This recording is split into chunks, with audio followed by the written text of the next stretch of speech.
What is going on, everybody? My name is Jay. This is Unplayable. And no, I'm not in 2 times speed. I'm just talking really fast. I'm here with David and Mike, and we are going to be doing another roundup of the Lorcana Set 2 Rise of the Floodborn spoilers. So let's just crack straight into it. Let's not waste any time. Eli Laou. Shia LaBeouf over here. Yeah, this is his dad. 4-cost Inkable Steel 2/5 Quest for 2. What do y'all think? Vanilla. Don't let your dreams be dreams. Yeah, this guy seems kind of bad. I mean, he is a 4-cost. Where's he even from? Princess the Frog. He's the dad of the little girl that's rich. Got it. Yeah, so I think he's not terrible. Like, he does have 5 health, so questing for 2 is not bad, but he's just like way worse than most of the other cards like beasts and crap.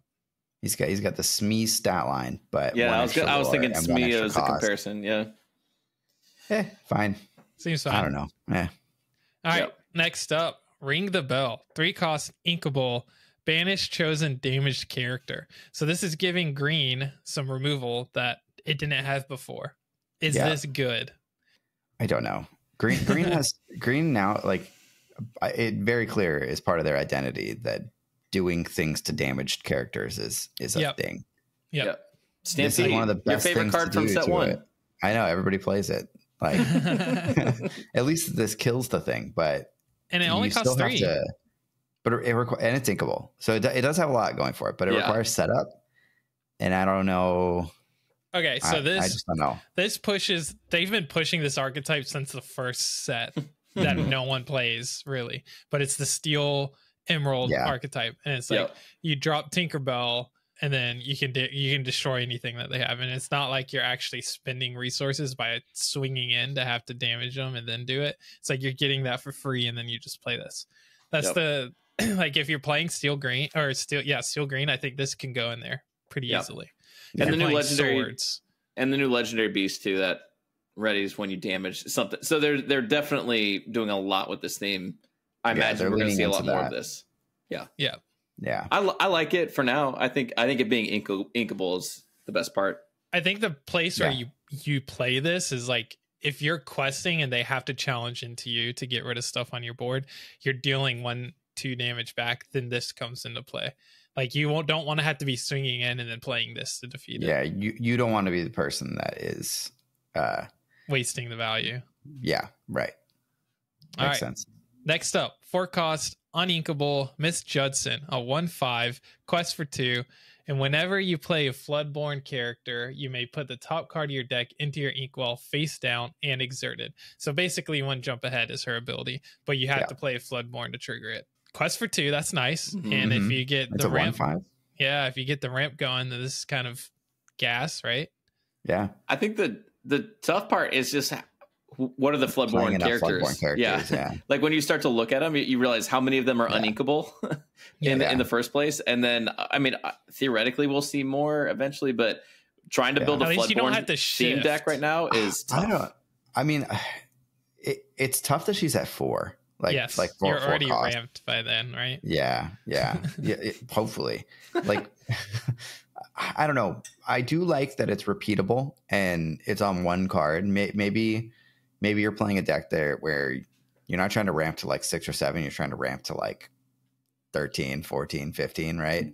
And maybe like this card alone just helps you get there. You don't even have to do anything with this card. You just leave it on the board and play a bunch of Floodborn characters, and what's all wild of a sudden to me, now you have big inkwell. Is this character is the same stat line as Rapunzel, except Rapunzel gives you immediate value by healing and letting you draw cards.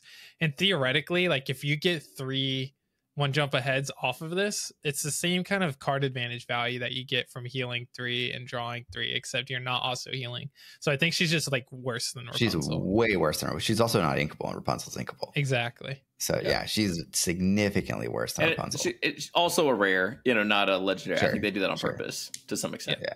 Except for to some extent. Gantu. All right. Next up, 3-cost uninkable Bell Bookworm 2/4.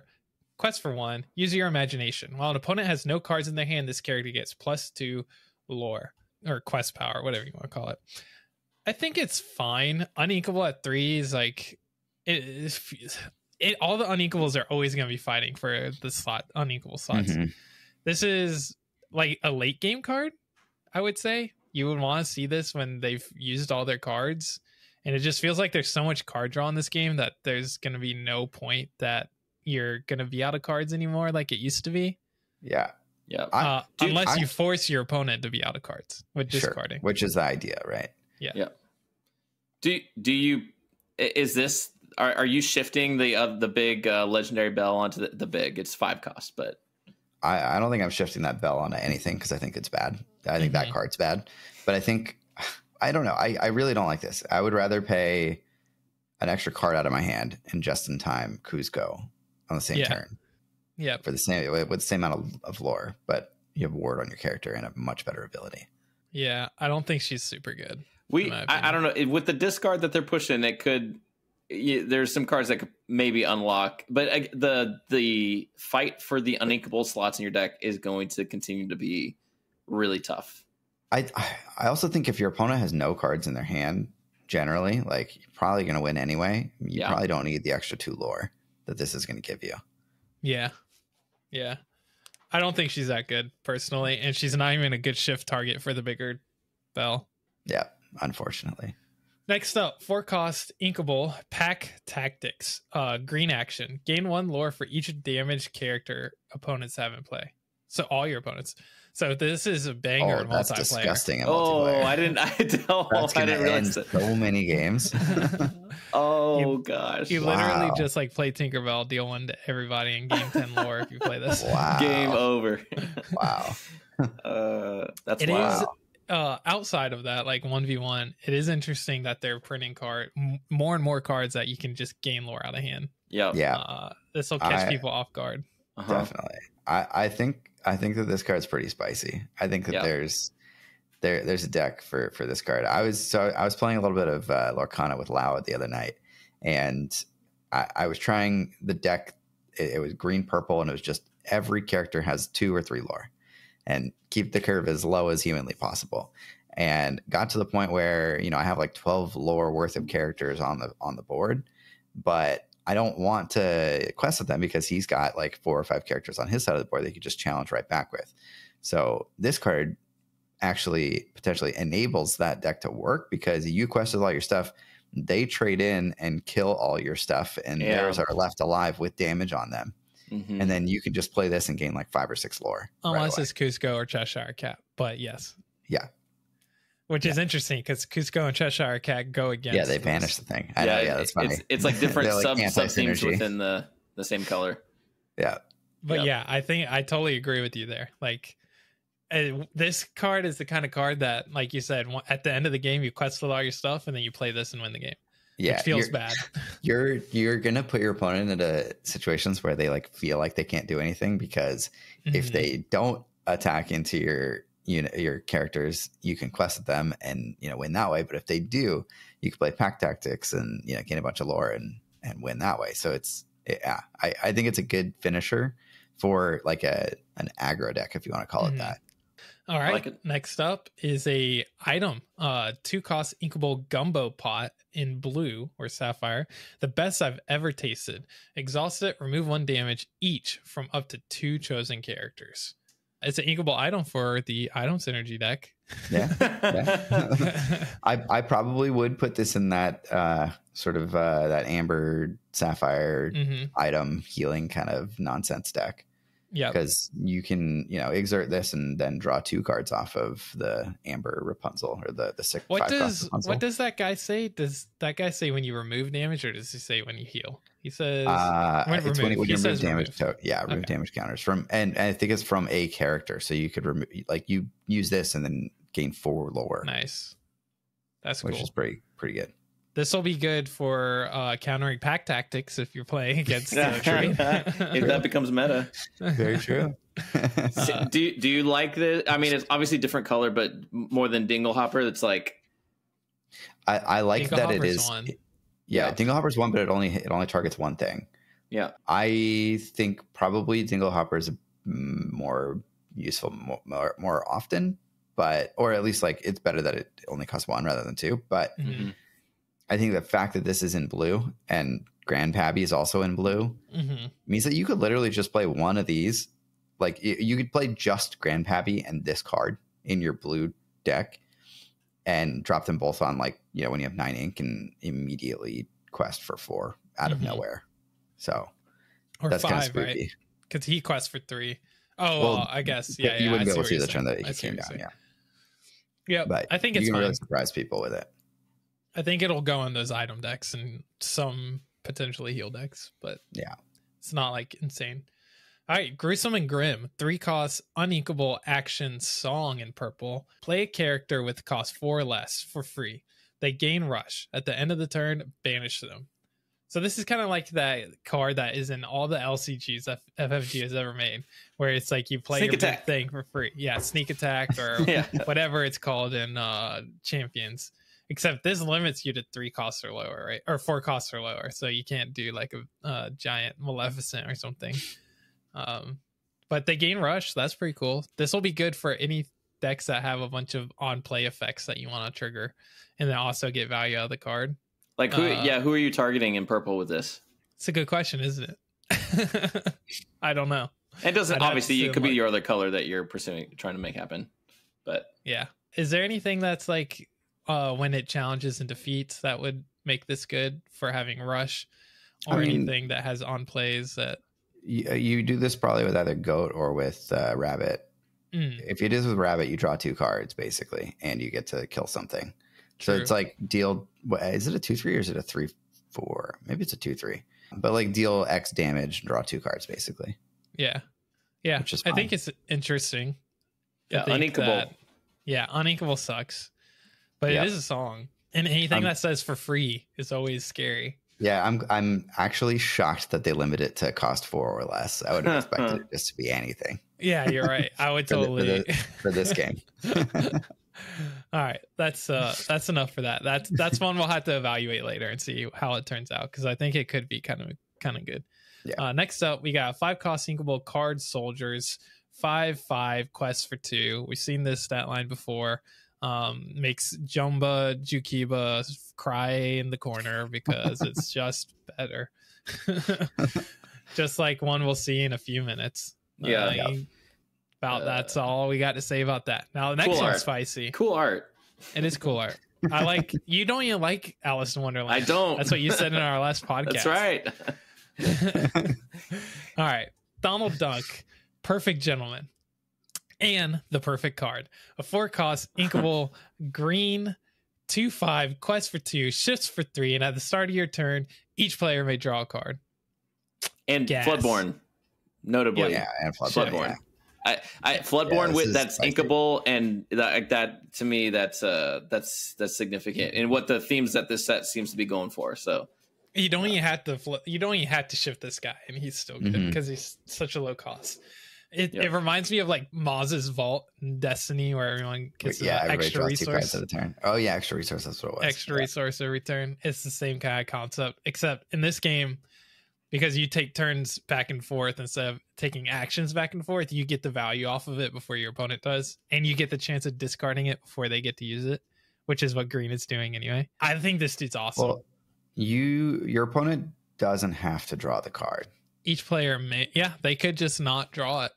So if they know that if you got Prince John out, they're probably not going to draw the card. Yeah, that's true. Yeah, that's interesting. I do think, I think it's still great. If you're drawing a card and your opponent's not, it's even better, right? So I think that's actually a really interesting design space, that it's like you can play them and it's risky because your opponent gets the extra card, but if you set it up to where you can discard it, then they don't get the extra card. That's kind of cool. I love it. I think he's good. Yeah, I think he's very good. Yeah, same. All right, next up, Dragon Gem, 3 cost uninkable yellow item, or orange in my opinion, and then in David's opinion it's what'd you call Gamboge. it? Gamboge. That's right. Bring back to life, exhaust and pay 3, return a character card with support from your discard to your hand, which is very few cards at the moment. Yeah, there's really not that many options. Yep. Hey, he's coming back. But recursion's good. Yeah, recursion's good. You don't have to destroy this. This just stays out, and you can do that every turn. You just every turn draw a card from your discard pile. seems drawing cards good. Drawing specific cards that you want specifically is even better. I mean, Maximus is a really good card. Yeah. Maximus is great. He would be a perfect target for this. Yeah, support and bodyguard. That's always something that's helpful. Are there any other cards than Maximus that this is good with right now? Hey. Oh, perfect. Infinite Hey-Heys. I don't know. The original Merlin. Yeah, I mean, there's that was Ward. Never mind. There's a few other support characters like the Chief Tui and stuff, but nothing like insane yet. Yeah, nothing too exciting. I think Maximus is the best use case for this at the moment. All right, next up, 3-cost Inkable Minnie Mouse Stylish Surfer 1/3 evasive quest for 2. It's trash stat line, but dude, red has some evasive characters. Yeah. Are we entering a space where we're gonna have like completely evasive? That would be cool. I think so. I think so. I think so. It'll be one of those things that you're gonna have to have answers for evasive, because if you don't and you face off against a deck in a tournament that's all evasives, you're just gonna lose. Yeah. Are there any 2-cost evasives yet? Yes, I don't remember, but I do know there's 2-cost evasive. We may not have seen it yet, actually. Yeah, I don't know. Yeah, that might be coming. But yeah, I mean, this is good. This evasive is good. Evasive on cheap characters is good with 2 lore. I mean, it's a 3-cost. It's like similar to Cheshire Cat, the 3-cost 0/3 quest for 2, except instead of having removal on defeat, it just can't be challenged. Which is unless you have evasive. Better. Yeah, I think it probably is. All right, next up, Christopher Robin, 6-cost Inkable 2/6 quest for 2. Will always be together. Whenever you ready this character, if you have 2 or more other characters in play, gain 2 lore. This one's spicy. It's very good. This one's spicy. So you don't get value off of it the first turn because you can't use it. But you can sometimes. If you if you give this rush, and then you can ready it with like Shield of Virtue or something like that, you gain 2 lore. Or that's the point, is if you can use Shield of Virtue with this guy, then you're getting insane value. It's crazy. Lau also pointed out to me that the Poison Apple can exert this. Oh yeah, you can ready it with the Shield of Virtue, so you could potentially like have a turn where you play this and then you just machine gun ready and exert him for a bunch of lore. Yeah, you need a ton of resources, but it's definitely possible. I'm just looking at this art and I hear Mike say machine gun ready Christopher Robin, and my brain doesn't know how to like combine these. That's what he's got in the backpack. I feel like they're making more and more cards like this. Like Christopher Robin is a good case with Shield of Virtue. The green legendary beast now is a good case. Like if you give him resist and you're able to just swing into a bunch of stuff or whatever way you're able to trigger it. There was one more character that came out that I'm like, dude, all the bounce stuff with goat. Like if you can trigger goats multiple times in the same turn, it just burst out lore. Like they're doing. Yeah, they're doing so much more combo-y stuff this set, it feels like. All right, next up, World's Greatest Criminal Mind. 3-cost Inkable action song in Gamboge. Banish chosen character with 5 or more power. It's 3 costs. So good. Inkable and singable. Yeah. It's interesting that they have released 2 3-cost inkable removal cards in 2 different colors that both have some kind of condition on it. For green, it's damaged, and for this, it's 5 or more power. This one's better. Yeah, I think so. It's also a song, so it's automatically better. All songs are better than every other card. I think. Well, especially in this color, the fact that it's a song, because you can fish this out with Ariel. You can play it for free off the top of your deck with Mulan, the new one. Yep. And it's just, I mean. There's not a ton of characters that have 5 or more, though. But what? You can support your opponent's characters and make it have 5 or more. Gosh, more Maximus stuff. Bring back the hey. This feels like it's going to be a 4 of. Maybe. They put removal in a color that didn't have removal before, and this is probably one of the better removal cards because of how cheap it is. It just straight up banishes something. A lot of the stuff that you want to banish is more than 5 power anyway. I don't know. You can really support your opponent's characters, is it? Yeah, it's just chosen character. Yeah, it's chosen character. Wow. So anything. That's some big brain stuff. Yeah, you can use Maximus watch to support. Out for that. Hey. Those poor little kids at the local league. I'll be really interested. Mike's gonna support. I'll be really interested to see if they do any more cards like that increase or decrease power, specifically increase in this situation, to see if they do like combos within yellow to be able to pull this off. I'm curious. Is that sword card? Wait, not grab your swords, but isn't there a red card that like gives things more? Yeah, power? The one we spoiled. Sword of Virtue. Is that what it is? No, it's Didn't we grab? Oh, it's green. It's green, right? Yeah, it's Aladdin's sword or something like that. Yeah, I don't even remember what it's called. And Scimitar, we spoiled maybe? the damn card. Oh yeah. We didn't spoil that Scimitar. one. Stolen Scimitar. We didn't spoil Stolen Scimitar. No. We did the one with Abu on Sword it. of Truth and Abu. It's he's got a sword. Like that, yeah. Chosen character gets +1 this turn. If a character named Aladdin is chosen, he gets +2. Not the best, but it is something that stays around, and you can, and doesn't cost you anything to use it. Things like this will be cool with that with this World's Greatest Criminal Mind. Someone will try it. It's called World's Greatest Criminal Mind, so it like wants you to be really smart, and the fact that you can support your opponent's characters to fire this. It's a big brain. It makes you feel like the world's biggest criminal. Yeah. I think it's a cool card. All right, next up, Cisu. 4 cost, uninkable, 2/4 in blue, that quests for 2. Whenever this character quests, look at the top 2 cards of your deck. You may put 1 in your hand, put the rest on the bottom of your deck in any order. So and this is legendary. Quest, draw a card, gain 2 lore. And it is legendary. What do you think? Where are you at with this? Card draw is always good. Card draw is very good. Especially in this game. I think I like this less than other people like it. I think I kind of agree. It's pretty easy to remove. Wouldn't you rather have Rapunzel? Isn't Rapunzel just like way but that's better other than this? color. I mean, that's sure. It's another. You got to think about color identity. It has better stats. It's inkable, and you can draw up to 3 cards instead of 1.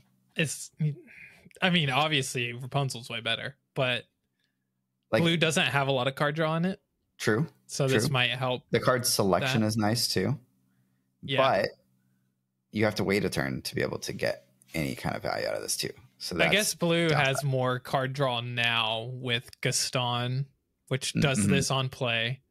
Yep. And the new detective mouse lets you draw 2 if you're able to shift it. Right. So maybe blue doesn't need the extra card draw. I don't know. Like on the same turn that you would draw 1 card off of this, you're drawing 2 cards off of the mouse detective. Yeah. I think this is fine. I don't think it's insane. Yeah. I think this is like a B tier card at best. Yeah. It's surprising that it's legendary, to be honest. Yeah. All right. Next up, 2 cost, inkable, Legend of the Sword in the Stone, or Anvil. And it's a song in purple. Chosen character gains challenger +3. So it does not combo with the World's Greatest Criminal because it's challenger. Sad. That'd be wild. I think this card's fine.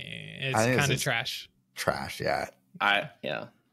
That's so specific, and you're just gonna end up inking it. Yeah, I think it's bad. Yeah. All right. Next up, 2 cost, inkable, Queen of Hearts, 2/2, quest for 1, and has rush. I also think this card's bad. It doesn't really kill that many things. No, like the place that this would be good is if your opponent plays like a Lilo, and then you would it doesn't even work like that. There's nothing that they're dropping on 1 that you need to be able to play this on 2. In my opinion. And this is never surviving whatever it trades into. Yeah. So it's just worse Smash. Yeah. It's bad. Basically. All right. Next up, Flavershiam. 4 cost, inkable, 1/6. Quest for 1. I gotta click on it. When you play this character and whenever he quests, you may banish chosen item of yours to draw 2 cards. Oh, there's even more card draw on blue now. Yeah. And this one lets you do that with your items. Yeah. 4 costs for 6 health is a lot. But he unfortunately doesn't quest for very much. So that's kind of bad. Yeah. And you're not really getting 1 card advantage out of it, not 2. And you're having to have played a card in order to get that card advantage. So it's even less value. I think he's probably bad. I think it's just fine. I think in a deck where you're playing a bunch of items with Maurice, sometimes you just need more card draw. and this can give that to you. But I'm not that excited about it. It's just fine. Yep. That means Mike will build a deck with it in a week. It'll be Probably. In the YouTube video. I'll definitely try it. All right, here we go again. 3-cost Fidget Evasive in red. 3/2 Quest for 1. Just more red evasive. That's all I'm hearing. They have 2 cards in the same exact color for the same exact cost, both inkable. One's a 3/2 evasive with 1 lore, and the other's a 1/3 evasive with 2 lore. You know which one I'm playing? 2 lore, one that baby. Quest for 2. This one is just good if you're playing against other evasives. Yep. Yeah. Very it's true. to take out their evasive guys. Like this trades into mini. It stays alive. Right. Yeah. All right, next up, another 5-cost 5/5 Quest for 2 in green. And this is the one that truly makes Jumba Jukiba poor Jumba. cry. That's so sad, yeah. Yep. That's I'm just very confused why they did that. If anybody says that there's no power creep in set 2 of Disney Lorcana, all you gotta do is look at this card. Yep, just show them this card. Just immediately making let's all be honest. Neither of these cards are ever getting played. Neither this nor Jumba. You're never going to see those on the other side of the table, ever. So it kind of doesn't matter. Not in green. I think this stat line of 5/5/5/2 is fine for colors that don't have something better in that slot. But green has way better 5 costs than this. Although green strength tends to be really low. So there's super edge cases where you're like, I need something that can actually challenge, but I still think you're right. I don't think it's happening. No. We'll just draft this card. Yeah. Maybe. All right. Next up, 2-cost Inkable Cheshire Cat, 3/2 Quest for 1. Vanilla. It is 2 costs, which is sweet. I like having 2 costs 3/2 for a 2 cost is not bad. Yeah. I think we talked about that in a previous one. There was one other 3/2 for 2. Mm-hmm. Yep. I think it's fine. This guy gets better with the card that was spoiled either yesterday or today, which we'll talk about in a future video. Yep. And gets shifted on. That's about it. So that's it, guys. That is all the cards for today. We got some good cards coming for Rise of the Floodborn. That's right. Lots of crazy stuff. Yep. All right, guys. Thank you so much for tuning in. We hope you enjoyed it. As always, we'll see y'all on the next one. Bye. Bye-bye.